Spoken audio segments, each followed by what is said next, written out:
Hello, Facebook friends. I'm so excited to speak to you today. I'm going to give you a few seconds before you join in. Give you time. I want to give you time to join in and to come and take part in this conversation I'm going to have today.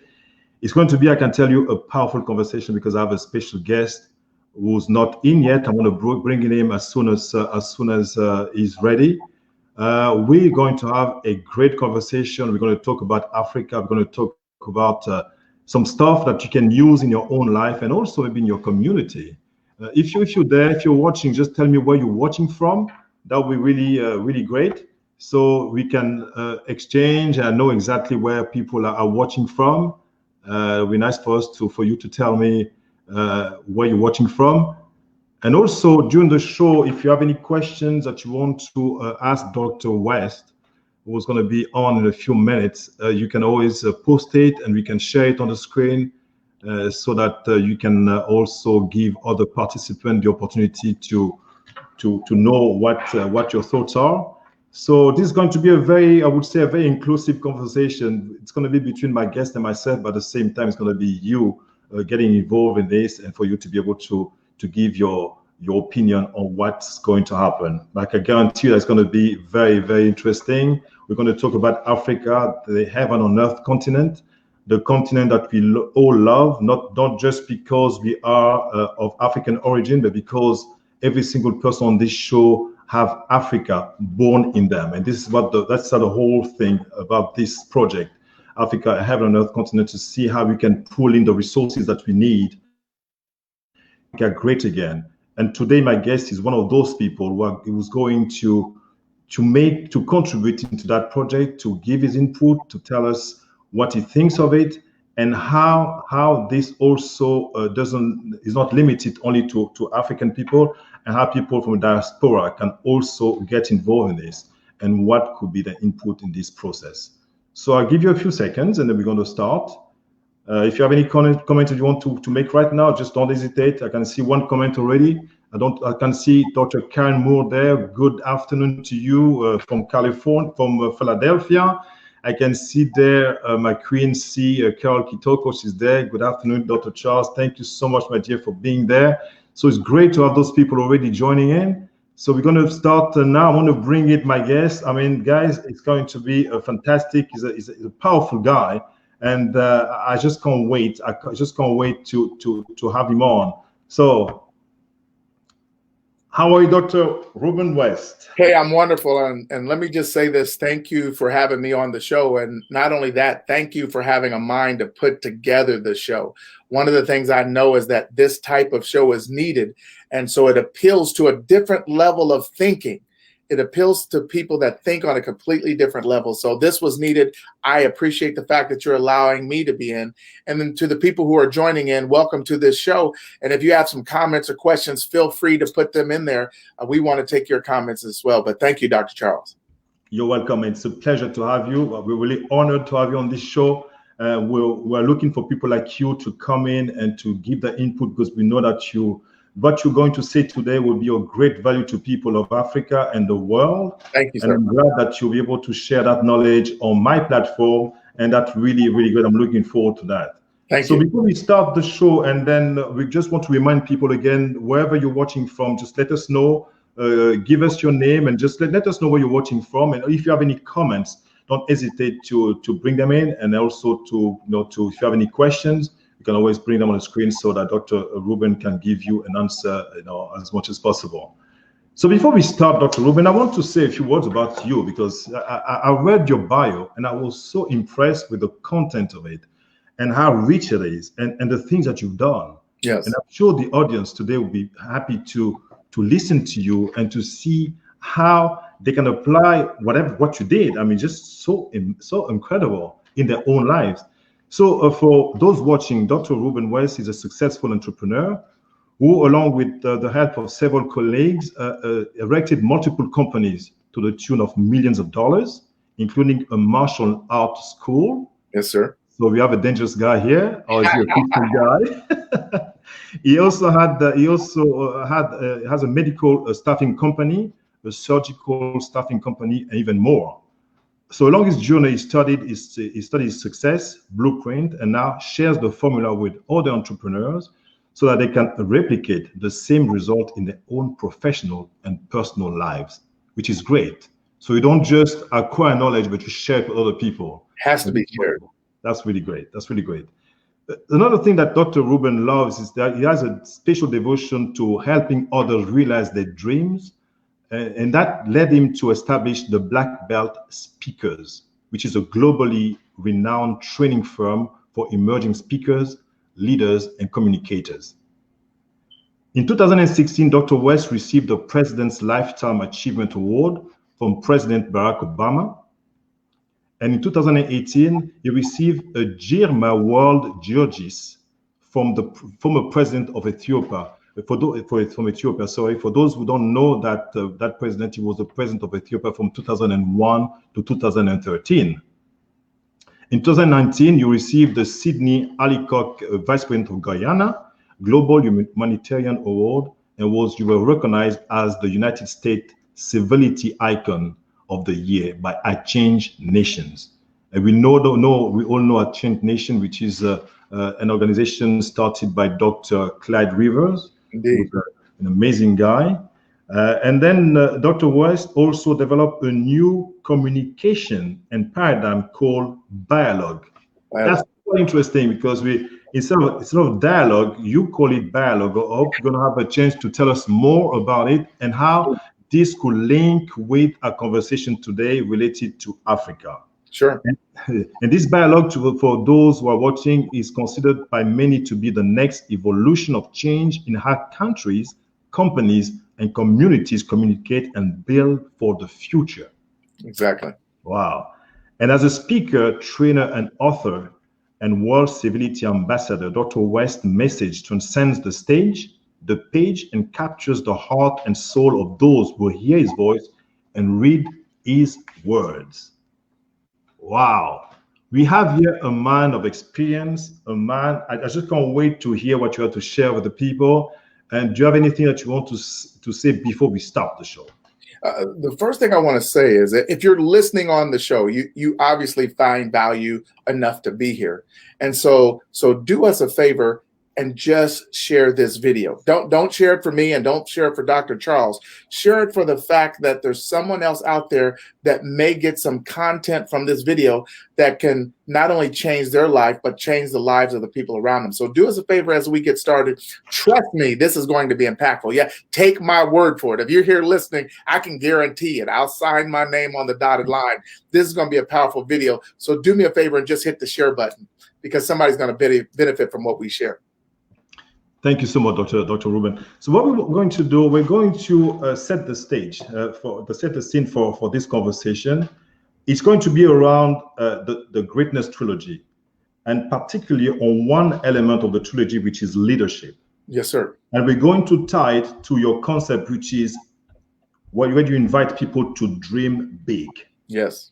And in the context of Africa, I wanted to say a few words on how you see this tie up to the transformation of Africa. As you know, Africa is going through some, I would say, very interesting times because after COVID-19, there is like an emergence of the love for Africa, which is like never been seen before. Mm-hmm. And Africans believe that the time has come for them to start to be self-determined, to speak their own voice, to tell their own story, to take control of their own future. Yeah. Something that never happened before, So it's time for them, they believe, to do it. Yeah. I want to see how you can have your concept. What does it tie up with the Greatness Trilogy, especially the leadership aspect of it? Absolutely. So first of all, let's talk about dreaming big. Number one, if you don't have a dream big enough for other people's skills and talents, it's not worth dreaming. When you talk about making a change in a continent, making a change in a country, that's going to require a significant dream. And the dream has to be positioned in a way, watch this, this is so critical. The dream has to be positioned in a way that it's already structured for self-sacrifice. Wow. See, let's be honest, Dr. Charles. Everybody wants to see the change. but not a lot of people want to be the change. Everybody wants to see it. I'd love to see us come together and unite. I'd love to see us join forces with resources. I'd love to see us speak it with one voice until they say, well, then join your voice into what I'm doing. No, I'm doing my own thing. I want you to join your voice into what I'm doing. Yeah. If you want to see this change come to pass, then you're going to have to be willing to sacrifice. I think it was Warren Buffett who said the person who it's not the person who plants this tree that gets the shade. You understand? Look at Dr. King's dream. He had a big dream, but guess what? He didn't necessarily get to see the dream, but he planted the seed of the tree, and now we're getting the shade. And that's what was just coming right off the top. Not only does the dream have to be big, but you have to do it with the mindset of self-sacrifice. Ruben, can you prove what you're saying? Well, let me see if I can give you a few examples. Didn't Gandhi have to sacrifice? Right? He went on a starvation strike, not for himself, but for the benefit of others. Didn't Mother Teresa have to sacrifice? She said, you know what? I'm renouncing all of these worldly possessions because what I want is to see other people's lives get better. Yeah. Well, didn't Nelson Mandela have to sacrifice all those years in prison? Even when they offered him the opportunity to get out of prison, he said, no, I'm going to stay here. I have a bigger cause. And what happens in those moments of self-sacrifice, people get a chance to see you different. They see that you're not about yourself. See, because that level of self-sacrifice lets them know, wait a minute, it's not about them that they're doing it. They're not the reason they're doing it. They're doing it for the good of others. Now, let me just throw this out here, Dr. Charles. This problem is never going to be solved by money because there's no shortage of money. See, the money comes into the countries, the money flows in. It rarely ever trickles down to the level that it's supposed to be at. Yeah. But there's no shortage of money. Now, why does it not trickle down? Because there's somebody at the top that's not willing to sacrifice. There's somebody at the top that says, wait a minute, if all this money is coming in, let me see how I can get a little bit off the top. And so if we're really going to talk about having real change, I think we have to talk about how we're going to be, not number one, be in a dream that's big enough that encompasses everyone. And then number two, how the person leading that dream is going to be self-sacrificing so that people know it's about them and not just about him or her. I fully agree with you. And I think that it's time for Africans as individuals to become leaders. And this is why I wanted us to discuss around leadership as well. I guess you're going to have a moment to say something about it. And I believe that it's time for Africans to become leaders. And I believe that we all have the potential because we're all created with the Spirit of God in us. So there's no difference between the way you were created, the way I was created, or anybody else was created. So the Spirit of God in us gives us the capacity to become leaders. But we have to make that decision to become true leaders for whatever cause we want to defend. You mentioned about Nelson Mandela. You mentioned about even Martin Luther King, Mother Teresa. Those are people who sacrificed their lives for a cause that they believed in. And today we have a big cause that we have to fight for because this is a war. We have to fight for it, the freedom of Africa. Freedom in terms of the economy, a social life, a political system. It's time for us to stand up and to say enough is enough. We want to see a different Africa that's going to be ruled by African and for Africans. Absolutely. And leadership is going to be very important. But one of the things I really believe is it's going to take a mental transformation. See, we don't know it. We don't know it, but a lot of times we're carrying old thought programs and paradigms that's never going to lead us to the result that we want. And this old thought process and this old paradigm is usually under the surface of our consciousness. Like we're carrying it, but we don't know we're carrying it. It's like having a parasite inside of you and you don't even know it's there. And so what happens a lot of times is we've been mentally colonized.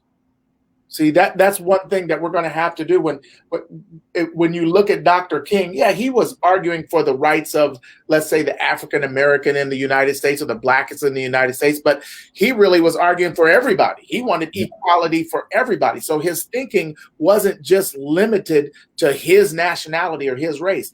That's why I said we've got to have a dream big enough for everybody to participate in. So when you saw him march or when you saw him protest, there was people from different backgrounds and different nationalities teaming in. One of the things I know when we move around the world is most people don't have a global perspective. Yeah, they say, hey, I want my tribe to win. I want my country to win. I want my people to win. But they're not saying I want everybody to win. See, if you're talking about uniting Africa, you've got to have somebody that stands up with a voice that says, wait a minute, I need everybody to win. And then, listen, let's be honest. What they do is we're talking about a real win, a REAL win, WIN. Now, I'm going to be giving you a lot of concepts out of my book called Bialogue, some that's in the book and some that I held out to the side. But the first thing I want to address is a pseudo win. We know that pseudo means false. It's a pseudo win. Ruben, what do you mean by a pseudo win? It's interesting when I study African governments because I'm just talking in general, and I'm Ruben. I don't know much. I'm just giving you my opinion because that's all I can give you. And we respect it. But they have the president, yes, and then they have the deputy president, and then they have the second prime minister, and this level and this level. And you know what they're doing is they're giving pseudo wins to different ethnic groups, and so they make this person with this title that doesn't do anything and it doesn't mean anything, but it sounds good. You know why? Because when they go back to where they're from, the people think, we won. What did you win? You won a puppet, because they have no power. And it's not about you. It's not about elevating everybody. It's about placating you and pacifying you so that you say, okay, well, since we have our person up there, then we've won. No, we haven't won until the person up there represents everybody. Now, let me give it to you like this. The reason that they have to keep putting all those other people up there is because they recognize that this person doesn't represent everybody. Everybody is not happy that this person is there. So we have to put all of these pseudo win or these pseudo politicians in place so people believe they won. Until we stop doing that, there's not going to be a real win. I've come to give it to you straight today. And, hopefully we understand what I'm saying. And the first thing we have to do is stop giving out the pseudo positions and stop pretending with the pseudo wins, or we're never going to make any progress. I agree with you 100%. And I believe that power belongs to the people. And only people can decide how they want to be ruled. But today we have a disconnect between those we call leaders, because for me, the word leadership has a deeper meaning than what we see. Not just because you are the president of the country or minister or whatever it is, this doesn't make you a leader. A leader is someone who guides people, someone that people can trust. And people know that when they follow this man, we saw that with Nelson Mandela in South Africa, people followed him because they knew that he was the guy who was taking them to the right place. And today, what we have today, unfortunately, we have this disconnect between people's aspiration and those in power. Can you tell us a little bit about that, please? Yeah, and I love it because we've got to break down the idea that only the people in power can be leaders. Well, what political position did Dr. King hold? Oh, exactly. What political position did Mahatma Gandhi hold? You see, when Nelson Mandela was in prison, he didn't have a political position. Mother Teresa never had a political position. There's grassroots individuals that go so hard and are so authentic and are so true that people follow them and they gain power because of their position. No, listen to this. Not because of their position of status, but because of the position they take in the community. They gain power. And that's why it's a grassroots effort, because we need people who are willing to be in position and then gain a position of power because of the stance that they took, not because of what they were elected for. And until you're willing to speak for everyone, it's never going to happen. Now, Dr. Charles, I've got to just jump right into this because I got to give it to you. I talked about bialogue, and I wrote the book called Bialogue. It's a new communication paradigm. And let me tell you why I think this is going to be the key to uniting Africa. Because the concept of uniting Africa is not new. They've had summits on uniting Africa for years, 50, 55, 56, 57 years. They had one back in Addis Ababa, Ethiopia, where they all came together 50 plus years ago, and they talked about Pan-Africanism and what it would be like to all come together, and that everybody thought it made sense. Here's the problem. We need a new paradigm. See, let me tell you how bialogue comes to be the answer. Everybody is getting together, but when you get together for a debate, you don't think of a move ahead strategy. You know that one side's coming to argue their position, the other side's coming to argue their position. As long as they argued their position, the debate was a success. But it didn't move anybody ahead, but the debate was a success. You can have a lecture. You have some of the most brilliant people lecturing on Africa. You have PLO Lumumba, who received the Voice of Change Award, the Ruben and West Voice of Change Award. He's brilliant. He has such historical facts in his presentations. He has great analogies, great examples. And after he gives his lecture, everybody stands with a thunderous round of applause. The lecture was a success. What is the next step? You understand? Exactly. Bialogue changes the whole thing. Bialogue is a paradigm. It is a meeting solely for the purpose of a move ahead strategy. Now, let me give you an example. Everybody has courts and court systems. So imagine going into criminal court and they have a debate. You know, the prosecution and the defense, they debate back and forth. And they give testimony. There's people that get on the stand and give testimony. There's expert witnesses that give their opinion, and they have question and answers, and all of these things. But imagine going through that whole process, and at the end, they never ask for a verdict. They never say, well, are they guilty or not? But nobody would ever stand for that. That would be ridiculous. And that's exactly what we do every time we come to the next summit, every time we come to the next lecture hall, every time we come to the next debate, is we do all of those things, but there is no move ahead strategy. What bialogue says is everybody's coming together for the sole purpose of a move ahead strategy. So within that bialogue session, we can have debate and we can have question and answer and we can have lecture. But at the end, if we didn't put together a move ahead strategy, it was a failure. And that's the reason that we keep coming together. We have brilliant ideas. Everybody has these concepts. Everybody applauds. Everybody cheers. But then there's no move ahead strategy.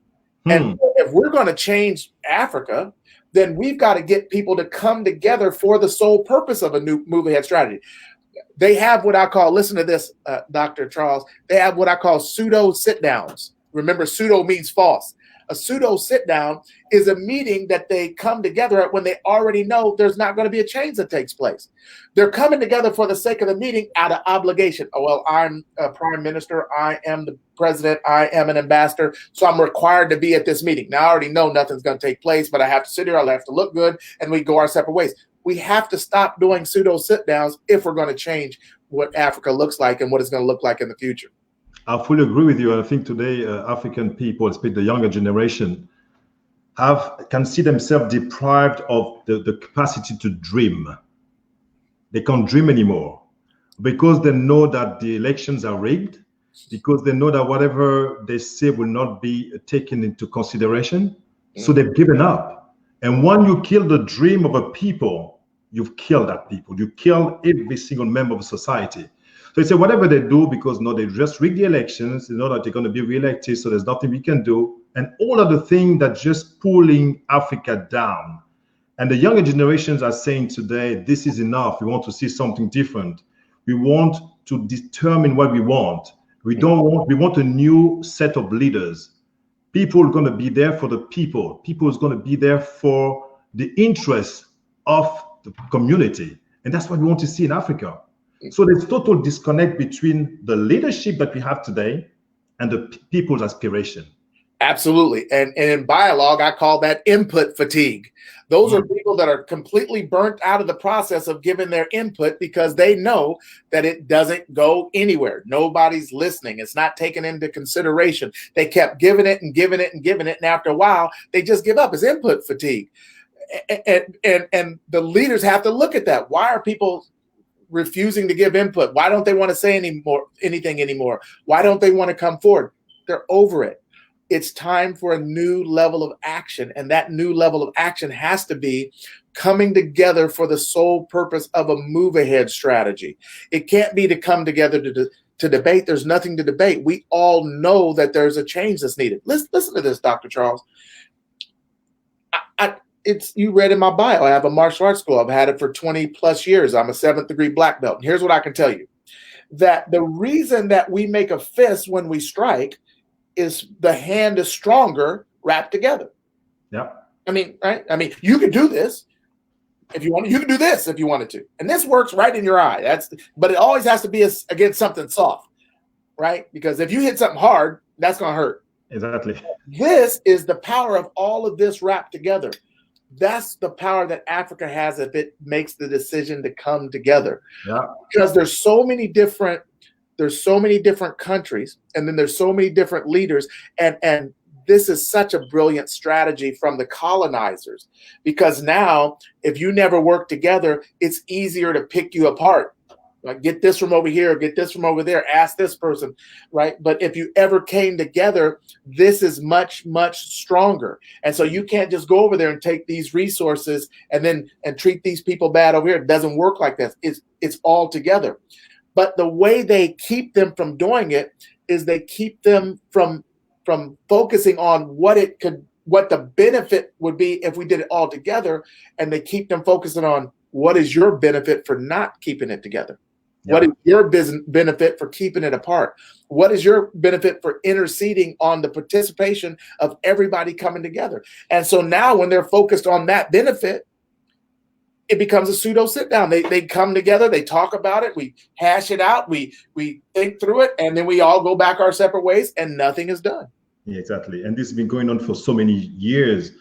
Most African countries got their independence around 1959, 1960. Mm-hmm. But it's like in 50 years, almost going on to 60 years now, all those countries are still at the same stage in terms of development, instead of opening up to the world and making a difference in not only in the national economy, but also in the world. So there's something going on. There's something that we need to change. And the leadership right now in Africa, those who are in power, have to understand that there must be something different that they can do. And I believe that right now with the coronavirus that we're going through, this pandemic, it is a great opportunity for them to stand up and say, hey, listen, we need to do something different. We need to rectify things here, to make things different for the people. But if they miss this opportunity, it's going to be a big problem in Africa, in every single country. And we were talking earlier on about, how countries have to come together as one. Mm-hmm. That's so important, Dr. Ruben. Why is it important? Because when you see a country like Gabon, 1.2 million people, a country like Burundi or Rwanda standing up at the United Nations, even though they're recognized as sovereign countries, right, if they have to negotiate in front of the United States, they have no negotiating power. Exactly. And so that's why they have to come together. No, that's the reason why the other people want them to stay apart, because they know you really have no negotiating power being alone. And so they want to keep you alone. Yeah. That's really the focus. And once you understand that, that's why you have to come together. But here's the thing. See, when we could say the countries became independent and sovereign countries, right? But that was the physical country. The people aren't independent and sovereign just in the physical country. They still have the colonized mindset. Dr. Carter G. Woodson, who wrote the book, The Miseducation of the Negro, he said, if you can determine what a man shall think, you never have to concern yourself with what he will do. If you can make a man feel inferior, you never have to compel him to seek an inferior status, for he'll seek it himself. He said, and if you can make a man feel justly an outcast, listen to that, you never have to order him to go through the back door, because he'll go without being told. And if there is no door, his very nature will demand one. See, the colonization is really in the mind.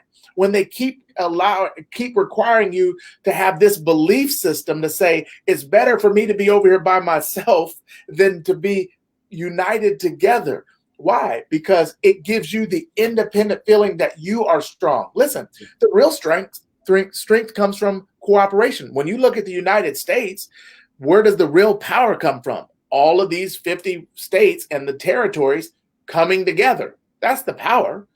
I mean, some of the states are bigger than some of the African countries. You know what I'm saying? Yeah. And how would that state fare out there by themselves? That's the reason it's the United States. They come together for that power.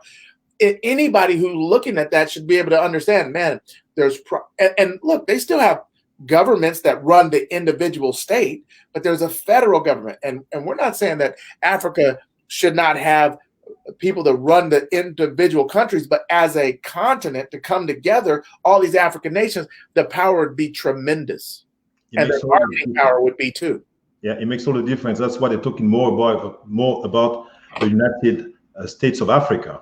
Right. You know, what I found a bit confusing about it, like if you're taking the show, it's going to be USA, just like you were the United States of America. So we maybe have to find another name just to show that we need to come together as one. And of course, the rest of the world knows that. Europe, now they came together. The United States, they're together, but they don't want it to happen in Africa because Africa is good to them without the Africans. You know, in terms of the African are still colonized, and like you said, it's the mindset for them to always think in terms of, you know, what the colonizer brought to them and taught them, and led them to believe that they are. But what Africans need to understand today is that the history of Africa did not start with colonization. Right.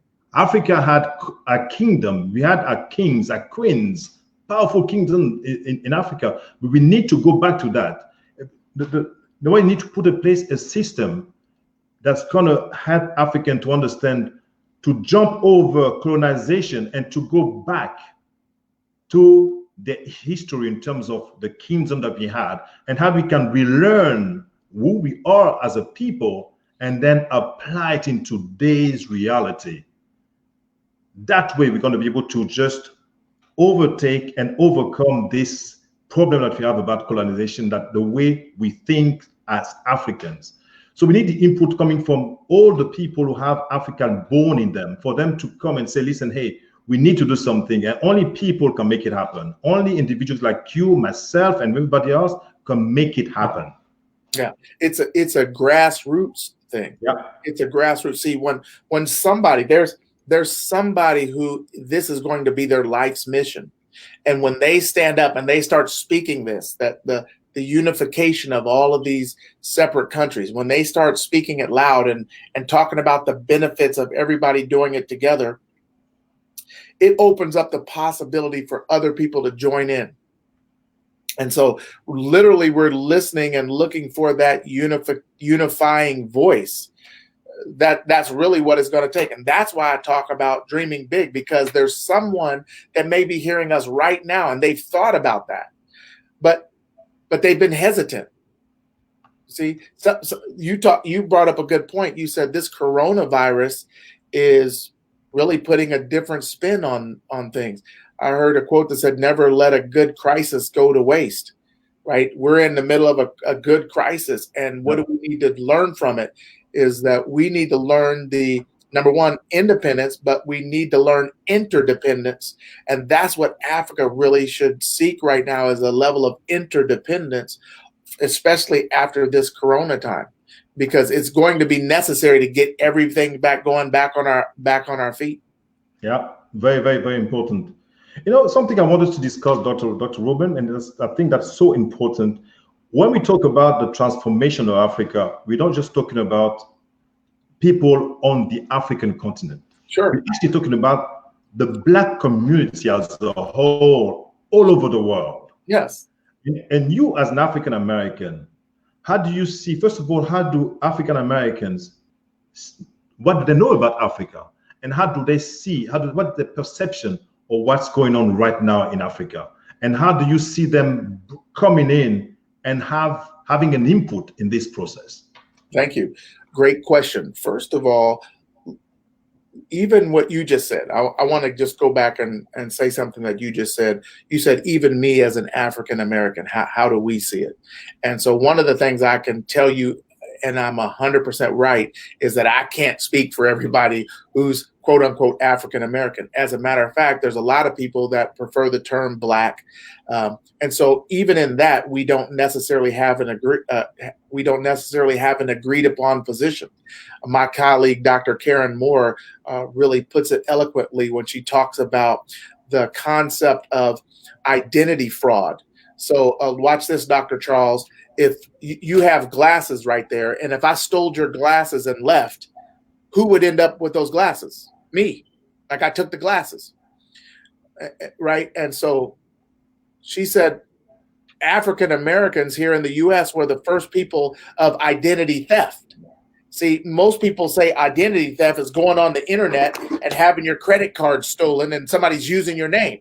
She said, no, that's identity fraud, because I still have the name and I'm using it, and you still have the name and you're using it. Yeah. That's fraud. Theft is when you take it and I no longer have it. And what they did is they took the identity, they took the history. And so she so eloquently articulated the fact that we've experienced identity theft. Now, what is the problems with identity theft? Well, you can't ever prove who you are. Yeah. Right? Go to the bank and it's my money. You prove it. You can't prove it. They stole my identity. Not my fault. Yeah. And then there's a loss of information. So the first thing I would say is that a lot of African Americans or Blacks in the United States don't have a position on the African plight because they don't really see themselves connecting to it. Now, let's make no mistake, our country has been brilliant in positioning us so that we don't have that connection, right? They don't want to. You said Africa's history didn't start with colonization. Guess what? Our history didn't start with slavery, but that's where they started it at. That was strategic. Remember, I said, if you can control what they think, you don't have to worry about controlling what they do. So that was a position that they took. And so now what we have to do is we have to have a new level of enlightenment. And that's only going to start from a grassroots level. There has to be someone talking about this new level of enlightenment. Now, what is the benefit, though? What's the benefit of engaging the people in the African descent in America to helping in the African continent? Well, we have gotten a lot of experience and a lot of knowledge from different systems, from different customs, from different educational platforms that we can bring to the table. We've gotten a lot of knowledge from job skills and experiences and homes and families that we can bring to the table in the repair of the African family and how we can unify. All of those things are valuable if we can see the value. Now, but make no mistake, listen to this. One of the things that outsiders do is they control the story, right? And so if you're going to look and find the beauty of Africa, you're probably not going to find it on the average American television station. But if they wanted to show you someone starving or someone broke down or the little kid with a big stomach and a fly buzzing around their face, they would show you that. Yeah. Now, when they show you that, what they're really showing you is a lack of value. See, what they're showing you is like, look at this. You don't want to be like that. You don't want to live there. You don't want to go there. You don't want to be a part of that. You better be thankful you're not there. And if you don't like it, go back there. And so if you think that that's all there is, then you treat it as such. But I've been to Uganda. I was blown away. I've been to Ethiopia. I was blown away. I've been to Kenya. I was blown away. What was I blown away by? All the stuff I've seen that they never show. Nobody shows us this stuff, right? And so what they do is they take away your desire to know. See, and once you don't want to know, then you don't go and research the information. But if you get excited about knowing about Africa, about learning about Africa, and research the information, now you can uncover and discover it because it's out there if you're willing to look for it. Here's the other thing I would say. In 2019 at the AU, they did a Resolution 400. Are you familiar with that? Resolution 400 is where they all came together and invited people of African descent to come back to Africa in some way. Not, watch this, this is good, not for aid, with hands out like this, but for trade, where we're shaking hands like this. And so for people who are of African descent, outside of Africa, it would be great for you to look up that Resolution 400 and see how you can participate in a meaningful way. They're not asking for aid. They're asking you to come for trade. Let's do business together. Exactly. And I think that this is done on purpose for the Western world to portray Africa as a continent that's so backward, that people are suffering. And like you said yourself, telling the Black communities around the world, you don't want to be like them. No. You should be grateful to be here. Look at you today, because if you were there, you'd be just like them. And which is absolutely wrong. It's not true at all. And I love the testimony of Dr. Karen Moore when she went to Uganda. And she was so impressed when she spoke to the Queen Mother in Toro. And then she was asked, where are you from? She said, I'm from Philadelphia. But yet the Queen Mother said, no, you are from here. You're one of us. And this is what Africa is all about. We are very welcoming.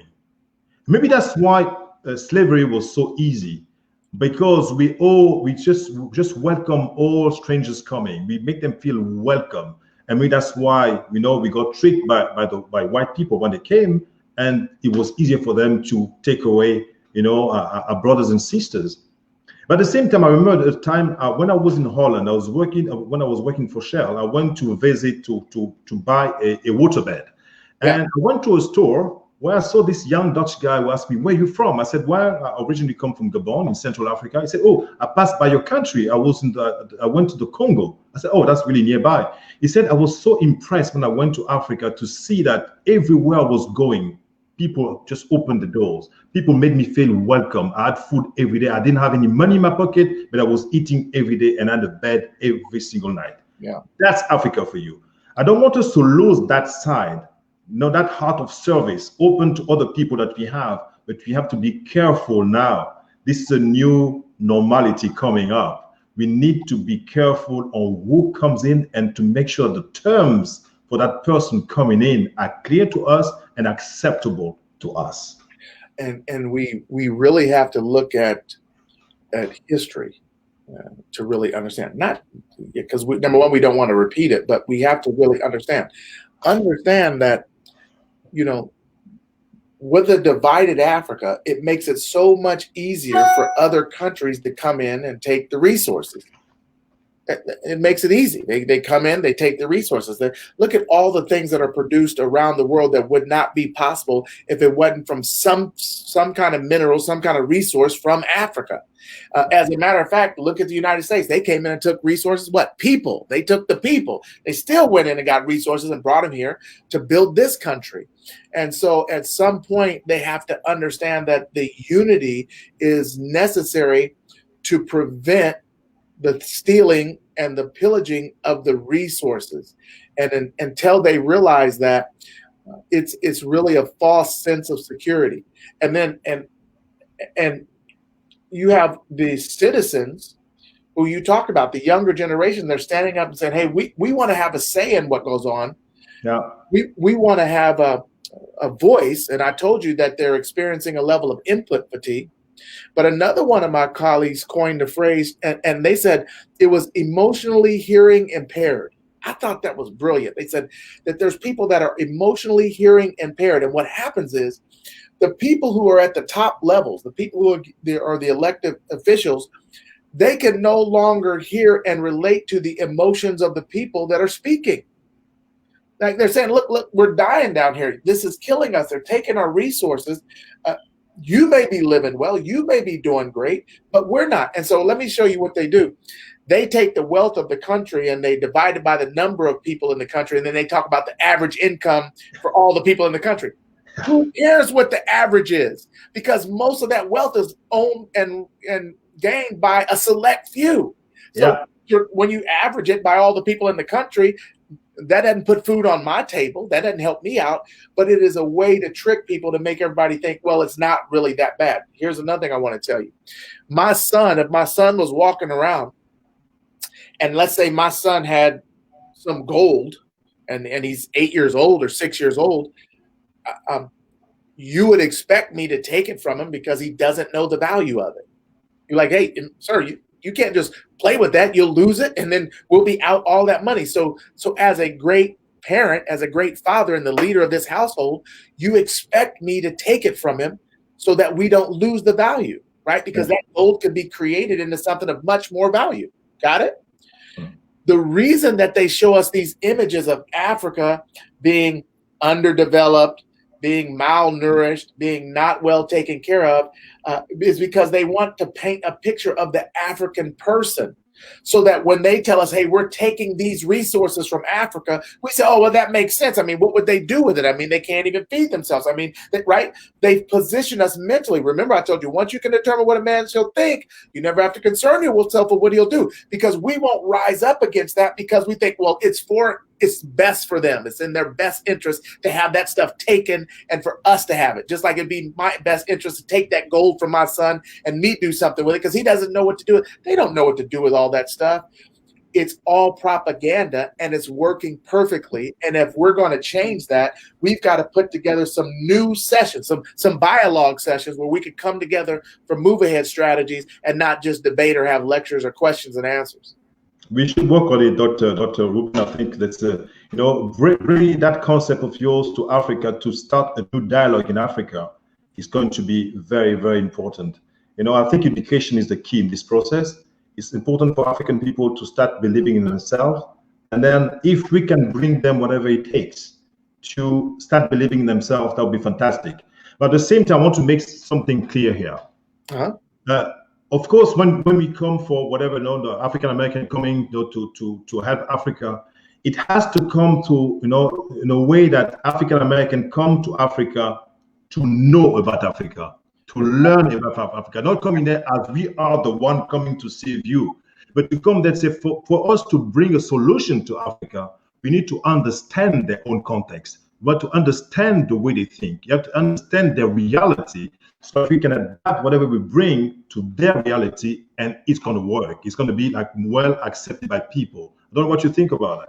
I love that. And in my book, Bialogue, I call that avoiding a blank solution.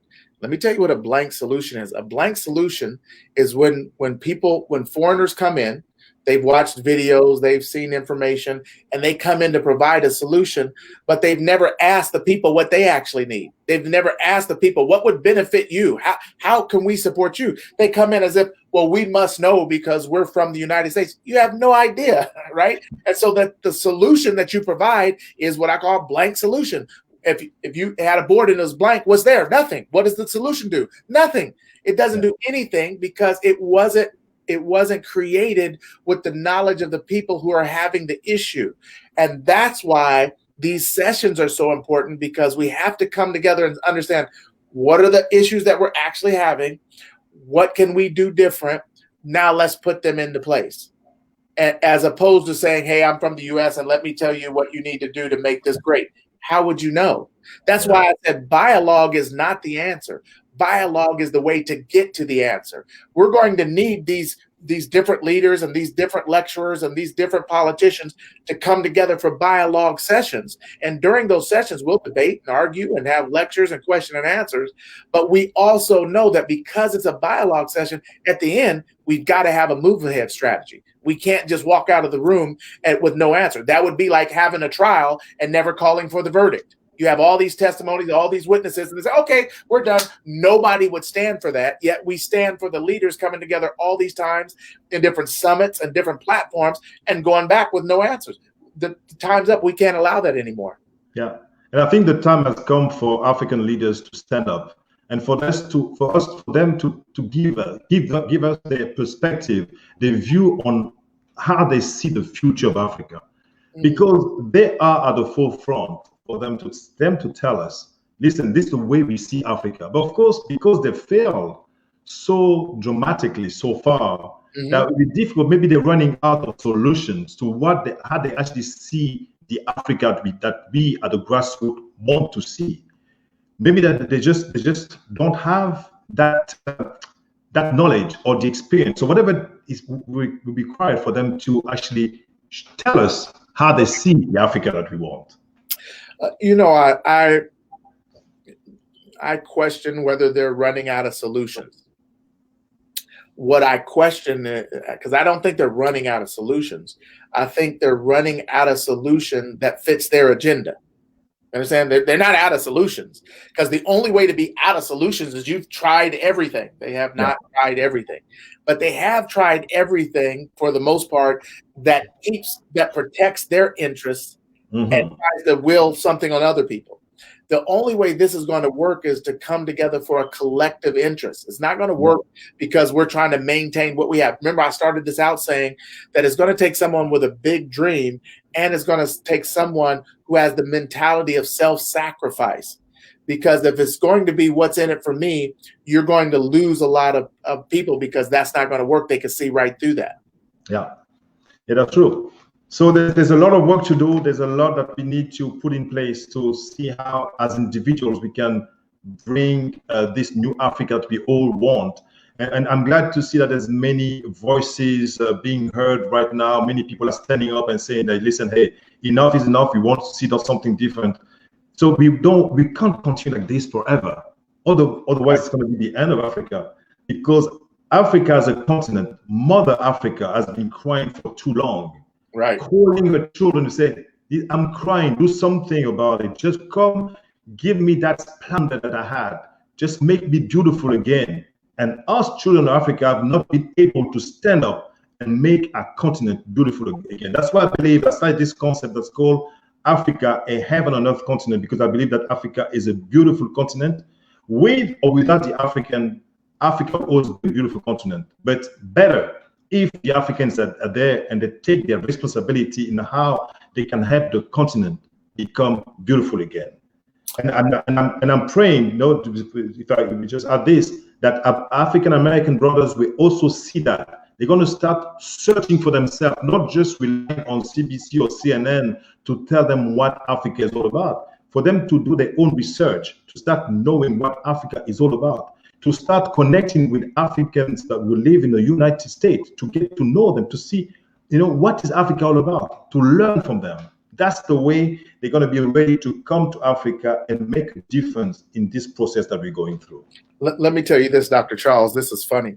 The first time I was going to Africa, I was going to Burundi, and then I was going from Burundi to Kenya. My flight was delayed out of Chicago. It was probably delayed, I don't know, 8, 9, 10 hours. And so everything was different. Everything was different than what I thought it was going to be. But because it was delayed, I got a chance to talk to a lot of the people that was on the plane. We got off the plane. We were sitting around talking. So I really got a chance to know the people. You could tell I'm a talkative person.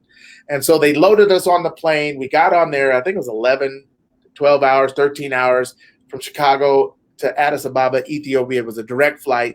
And so we're on there, they control the atmosphere. They shut the blinds, shut the lights down. They want you to go to sleep. They wake you up, give you this fresh face towel, give you breakfast.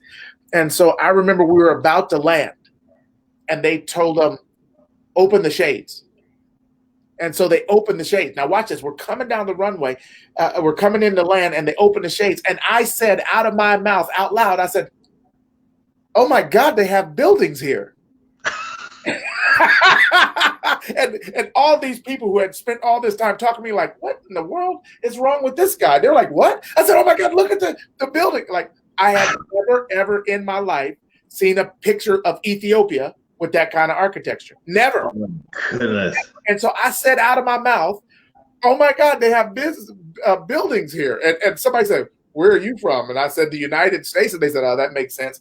Somebody's got to listen to this. Listen to this.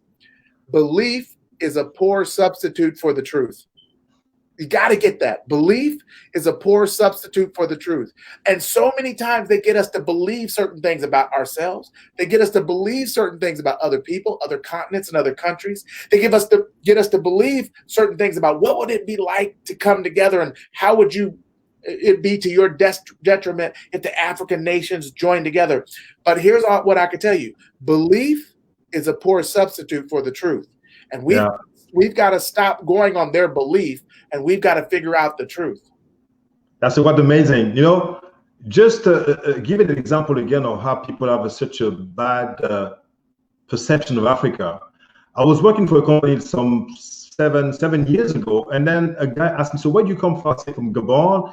He said, how is it like? And he said to print some pictures from the internet showing the capital city, and also printed some pictures of Nairobi, the capital of Kenya. So I brought him the pictures, and he tells me, but this is not Africa.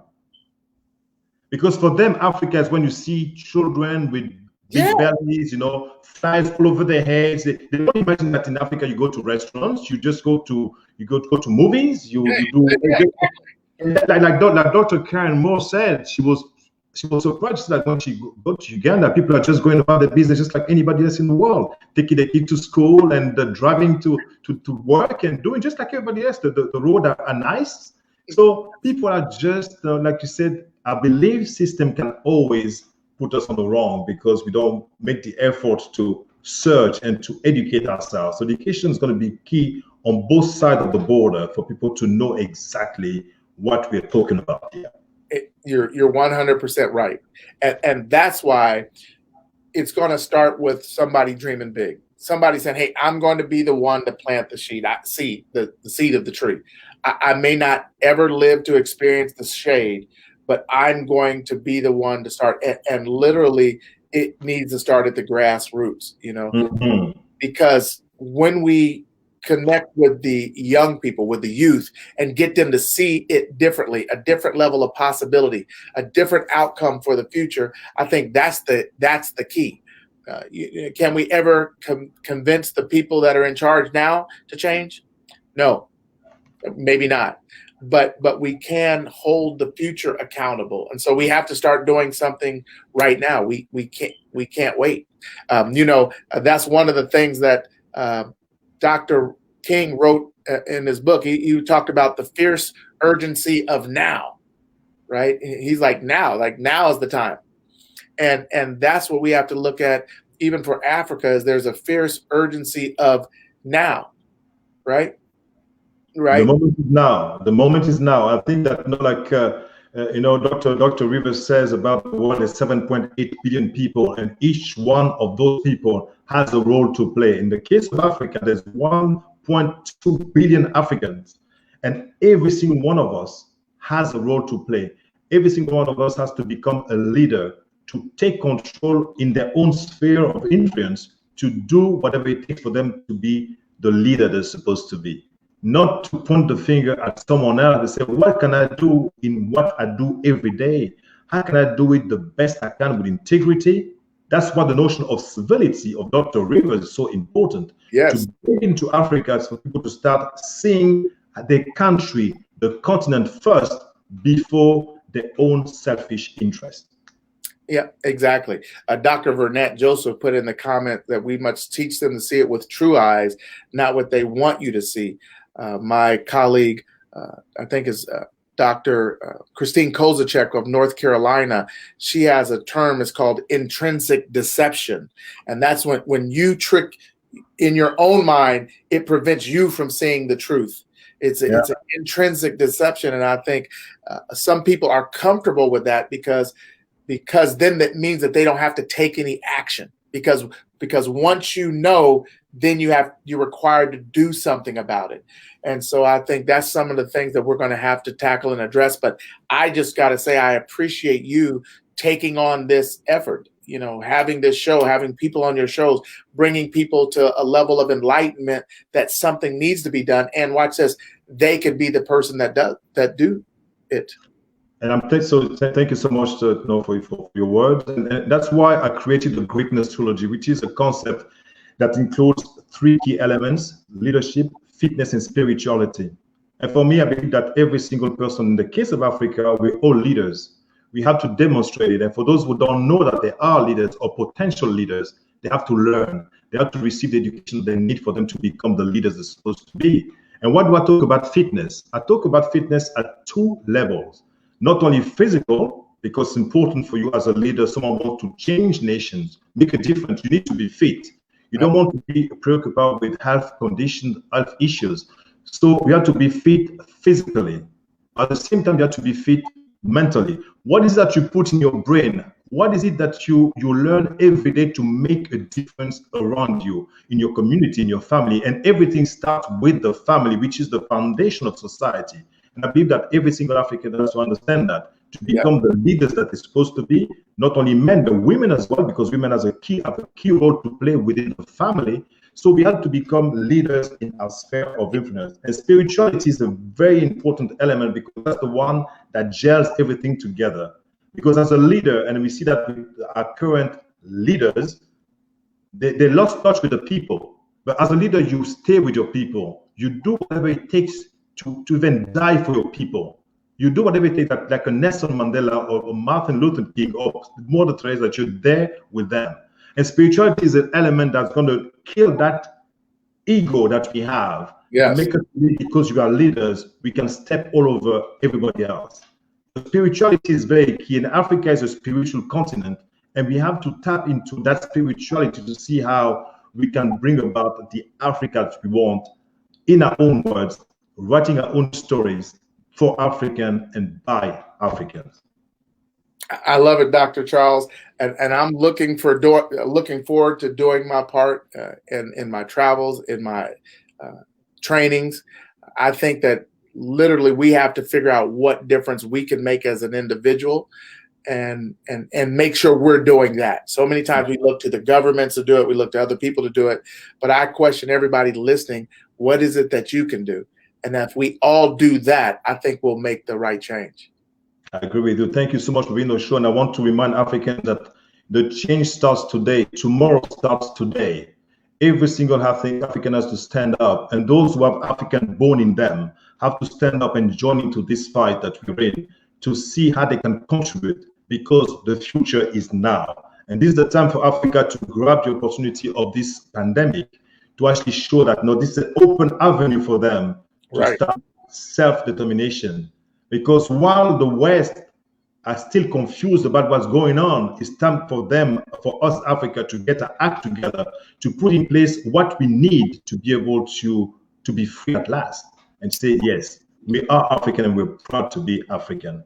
Thank you so much for being on the show. And for those watching, I just want to tell them, listen, hey, the conversation goes on. If you have still comments to make, don't hesitate to send in your comments. And I'm sure Dr. Ruben will be happy, to give an answer, and I'll do the same as well.